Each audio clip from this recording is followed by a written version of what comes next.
दुश्मन आपको ब्लैकमेल करता है, दुश्मन आपके रिज़्क रोज़ी का दुश्मन है, दुश्मन आपको परेशान कर रहा है, दुश्मन आपके आस्तीन का सांप है, दुश्मन आपके घर में है, दुश्मन आपके दफ्तर या बाज़ार में है। किसी हाल किसी सूरत में आपको जीने का हक़ देने के लिए तैयार नहीं। आपको मकरूज़ देखना चाहता है, आपको मफलूज देखना चाहता है, आपको घर से बाहर भूखमंगा और फ़कीर देखना चाहता है। अगर इस तरह के मसाइल हैं तो फिर आपको ये देखना होगा, ये सोचना होगा कि आप उसके लिए क्या तैयारी कर सकते हैं या आपने अब तक क्या तैयारी उसके लिए की है। अगर आपकी तैयारी ये है कि आप अभी तक सिर्फ़ वज़ाइफ पढ़ रहे हैं, अभी तक सिर्फ़ आप दुआ कर रहे हैं, तो ये काम आप अधूरा कर रहे हैं, आधा कर रहे हैं। इसको मुकम्मल करने के लिए आपको दो रास्तों में से एक रास्ता मुंतखब करना होगा। उस दुश्मन को महदूद करना है, उस दुश्मन को मुक़य्यद करना है, उस दुश्मन को अपने से दूर करना है, या उसको अपने किए की सज़ा देने का फ़ैसला कर चुके हैं। दो तरह के लोग होते हैं। कोई ये कहते हैं कि हमारे अजीज़ रिश्तेदार हैं, हम उनका नुकसान नहीं चाहते, बहुत अच्छी बात है, एक बात। दूसरी बात यह है कि वो कहते हैं कि अपने किए की सज़ा भी भुगते, उसके लिए आपको सिर्फ़ वज़ाइफ का सहारा लेना काफ़ी नहीं है। इसलिए कि अगर आप वज़ाइफ का सहारा ले रहे हैं तो ये देर लग सकती है। क्यों? वज़ाइफ डिपेंड करते हैं आपके आमाल पर, वज़ाइफ डिपेंड करते हैं आपकी नेकी पर, वज़ाइफ डिपेंड करते हैं आपकी आखिरत की याद और अल्लाह से ताल्लुक़ पर। और अमल वो होता है कि आपने मोबाइल का एक नेटवर्क ख़रीदा, आप एक सिस्टम में अटैच हुए, अब आप नेक है या बद, दोनों सूरतों में इस नेटवर्क ने काम करना है। यही फ़र्क है वजीफ़े और अमल का। ये अमल अल्हम्दुलिल्लाह एक अरसा 23 साल से हम लोगों को सिखा रहे हैं, बता रहे हैं, पैरों पर खड़ा कर रहे हैं कि अब आपका दुश्मन आस्तीन का सांप होगा, आपको नुकसान नहीं पहुंचा सकेगा। अब आपके दुश्मन जो आस्तीन का सांप नहीं है लेकिन बाज़ार में है, आपका कंपटीटर है, आपके लिए मुश्किलात खड़ी कर रहा है, अब नहीं कर पाएगा।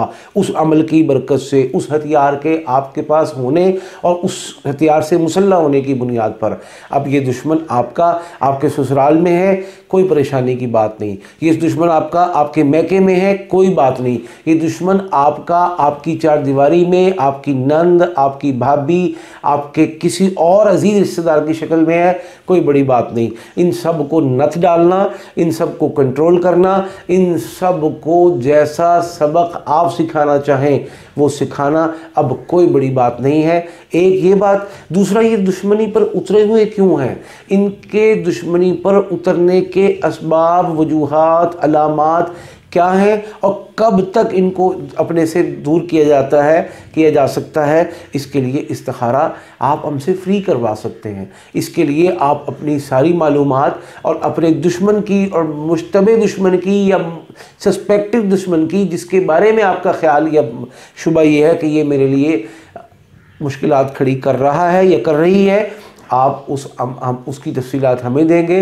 हम आपको इस्तिखारा करके बताएंगे कि ये हालात है, ये मामलात हैं, कितना नुकसानदेह है या कितना वो बेज़रर है, वो इस अमल में शामिल है या नहीं है। इंशाल्लाह ये सब चीज़ें आपको इस्तिखारा करके मुफ्त बताई जाएंगी। उसके बाद उसका लाहे अमल क्या है ये भी इंशाल्लाह सिखाया जाएगा। उसके बाद उससे बचा कैसे जा सकता है ये भी बताया जाएगा। और उसके बाद आइंदा अगर आप चाहते हैं कि उसको नकेल डाल दी जाए, ये भी अल्हम्दुलिल्लाह हम सिखा रहे हैं।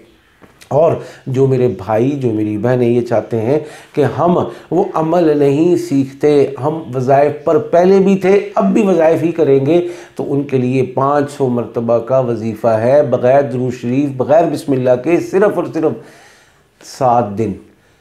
ये ज़्यादा से ज़्यादा 7 है, वरना 3 दिन भी कर लेंगे तो इंशाअल्लाह आपको मतलूबा रिज़ल्ट और हदफ ज़रूर हासिल होगा। तो चलते हैं वजीफ़े की तरफ। वजीफ़ा है या जब्बारू, या क़हारू, या मुंतक़िमु, या क़विय्यु। ये 4 अल्फाज हैं, 500 मरतबा पढ़ने हैं और इसी तरतीब से पढ़ने हैं। और एक ही दफ़ा जब ये चारों पढ़ेंगे तो एक शुमार होगा।